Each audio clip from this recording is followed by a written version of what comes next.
Gusto niyang malamigan or gusto niyang maligo. Kaya ang ginawa ko, habang naglalaba ako, sakto naglalaba ako guys. Ayun, pinaliguan ko na siya. Ayan guys, may sabon nga yan. Pero bago siya sinabunan, is binaluwasan ko muna siya or binalawan ko muna siya ng clear na water para mawala yung mga amoy-amoy. And then before ko siya nalagyan ng sabon. Ayan, di ba? Okay, tapos na ako magsabon.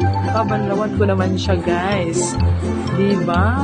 Ubusan siya ng clear water. Ayan, guys. O nga pala, guys, may lahi yan si Pocholo. Mamaya sabihin ko sa part 2. Okay, bye. God bless you.